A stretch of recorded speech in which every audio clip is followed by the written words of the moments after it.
I am the good shepherd, says the Lord. I know my sheep, and mine know me. Athirst is my soul for the living God. Blessed Monday morning. Blessed Monday, everyone. We praise and thank you, dear God, for another day of life. We praise and thank you for the gift of love, the gift of family, of community, of belongingness, and the gift of today. Sobrang init sa labas, di ba? Napaka-init. Pero maraming salamat po at nagising pa kami. Dapat tayong magpuri at magpasalamat sa Diyos kasi kahit na hindi komportable dahil sa init, isipin na lang natin yung mga nagtatanim. Isipin na lang natin yung ang trabaho nila ay sa labas. Di hamak na mapalad pa tayo dahil tayo ay nakasilong nasa loob ng gusali. Kaya't maraming maraming salamat po, Panginoon. In today's gospel, we are being reminded, di ba, yung mga disciples, hindi sila naniniwala pa din despite the many patotoo na si Jesus ang Diyos na totoo. Hindi pa rin sila naniniwala. Ano ang sinabi ni Jesus? Siya na yung gate. Bakit niya sinasabi yon? Whoever enters through me will be saved and will come in and go out and find pasture. Sabi niya, I came so that they might have life and have it more abundantly.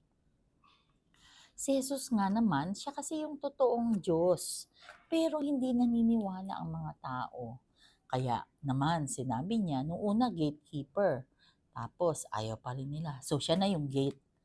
Pagka may gate, tapos tayo ay papasok. Di ba nakalagay doon, no ID, no entry. Paano kaya tayo makakapasok sa kahari ng Diyos kung hindi tayo na-recognize na tayo ay karapat-dapat na pumasok sa kaharian ng Diyos.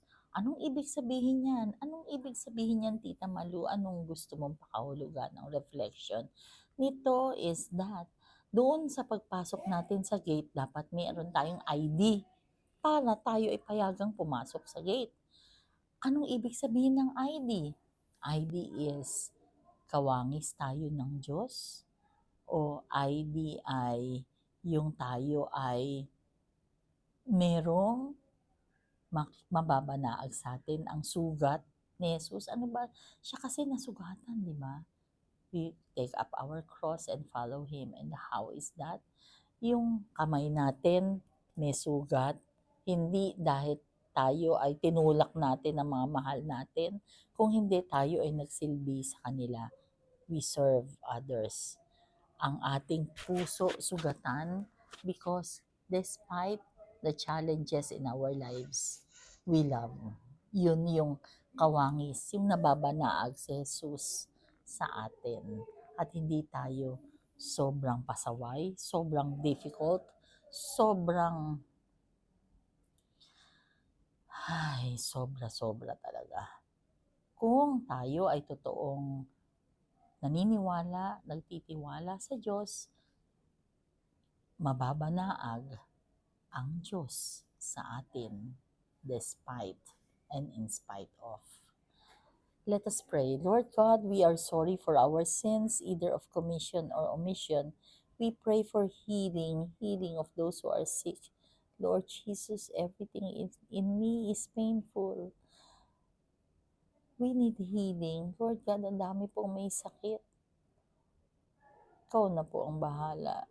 Panginoon, si Tito Dick Buena Obra, dadalin na i-cremate in 2 hours. We entrust you and we entrust his soul unto you. Mission accomplished siya sa life niya dito sa mundo.